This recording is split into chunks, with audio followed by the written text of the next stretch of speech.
Религия, сфабрикованная жрецами аммиядского и аббасидского периодов исламской истории, продолжает оказывать значительное влияние на мусульман по всему миру. Уверенность в том, что Коран является неполноценным, непонятным и недостаточным для духовного и практического руководства, создает огромную потребность в религиозных книгах, спрос на которые удовлетворяется армией псевдоисламских ученых-священнослужителей. Массы людей убеждены в том, что религиозные книги должны дополнять, разъяснять и детализировать Коран. Таким образом, подразумевается, что Бог недостаточно мудр и искусен, чтобы сделать свое послание ясным и самодостаточным, и что Он не сумел в своей книге досконально объяснить многие детали, в том числе и множество важных религиозных правил. Также в мусульманское коллективное сознание вошло убеждение в том, что сам по себе Коран недостаточен для человека, ищущего духовного руководства, и чтение одного Корана может даже привести к заблуждению. По этой причине было составлено великое множество сборников, хадисов, преданий, тафсиров, толкований и книг по фикху, юриспруденции, которые были объявлены достоверными и заменили собой Коран. Коран перестал быть книгой для независимого чтения и понимания. Людям стали нужны другие писания, написанные профессиональными передатчиками, составителями, редакторами, толкователями слухов и предположений. Время и средства, недоступные большинству людей, но необходимые для освоения десятков и сотен томов бесчисленных комментариев и толкований Корана, были растрачены впустую, в том числе за счет изучения самой книги.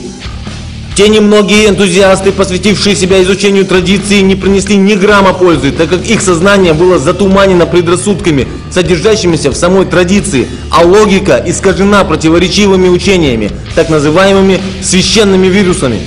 Несмотря на то, что религиозные ученые-клерикалы и их слепые последователи всегда демонстрировали формальное уважение к физическому тексту Писания, непосредственные копии книги, они давно и навсегда утратили уважение и веру в смыслы откровения. Аяты Корана вывешиваются на стенах в качестве священных реликвий и амулетов. К ним прикасаются с трепетом, произносят с придыханием, согласно тщательно выверенным правилам. Однако так называемые мусульмане практически никогда не используют их в качестве жизненного руководства.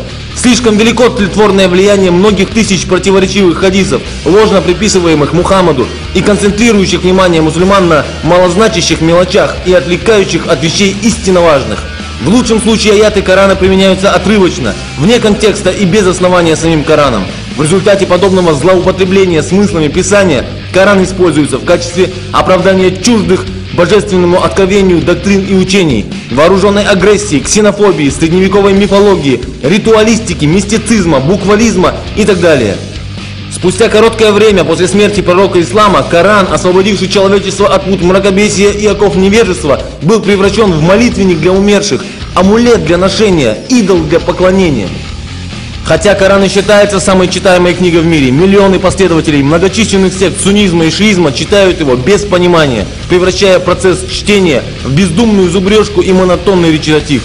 Даже арабоговорящие мусульмане приучаются с детства не воспринимать прямые и ясные смыслы книги, но немедленно обращаться за толкованием к авторитетным комментариям, тафсирам. Возможно, Коран и является самой читаемой книгой, однако благодаря объединенным усилиям в кавычках исламских жрецов, он одновременно является самым труднопонимаемым и игнорируемым источником. После массового отступления мусульман от прогрессивного и просвещающего послания Корана к выдуманным легендам хадисов и сунны, арабских аналогов иудейской Мишны, Гемары и Талмуда, начались преследования и репрессии последователей божественного руководства. Мусульман, следующих только Корану, объявили муртадами, отступниками, угрожали, подвергали пыткам и казням. Например, критичное и объективное исследование ранней истории доказывает, что одним из таких бесстрашных единобожников ханифов был имам Абу Ханифа, подвергавшийся жестоким гонениям во времена как аммиядской, так и аббасидской династий. Еще при жизни Абу Ханифа был обвинен в отрицании авторитета хадисов, однако после смерти имя Абу Ханифы было злоупотреблено в качестве символа прикрытия суннитской секты ханафитов. Вскоре после смерти пророка Мухаммада произошла катастрофа.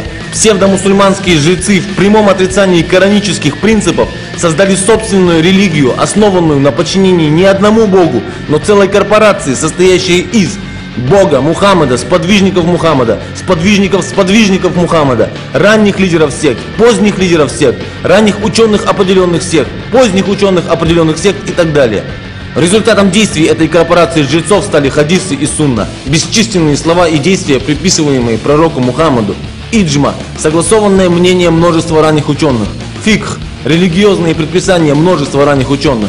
Как следствие этой сложной системы появилось огромное количество враждующих между собой группировок, которые внедрили в коллективное сознание мусульман множественные языческие верования, основанные на смеси средневековых арабской, персидской, иудейской и христианской культур. В условиях жесткого теократического правления огромные усилия были направлены на то, чтобы создать новую религию, отличную от коранического ислама, системы смирения перед одним Творцом. С самим Кораном манипуляции были невозможны. Как известно, Аллах самолично обещал охранять свою книгу. Однако огромные возможности для нововведений, дополнений, предрассудков и искажений открывались через манипуляции с хадисами.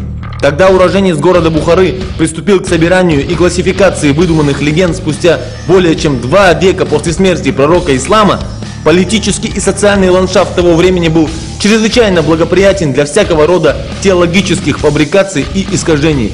Это время бесконечных религиозных войн и междоусобиц, сектантства и репрессий. Великое множество образованных христиан, иудеев и зороастрийцев принимали мусульманство под влиянием различных причин и ради сомнительных целей.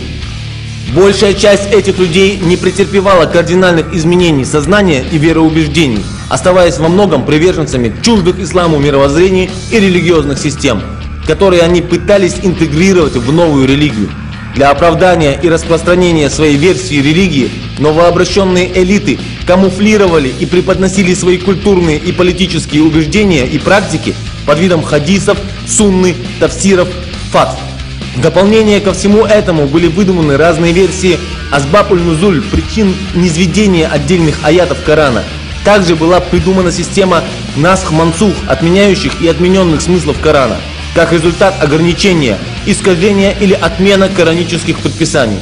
Все это осуществлялось с целью продвижения интересов различных религий, культур, сект, племен, династий.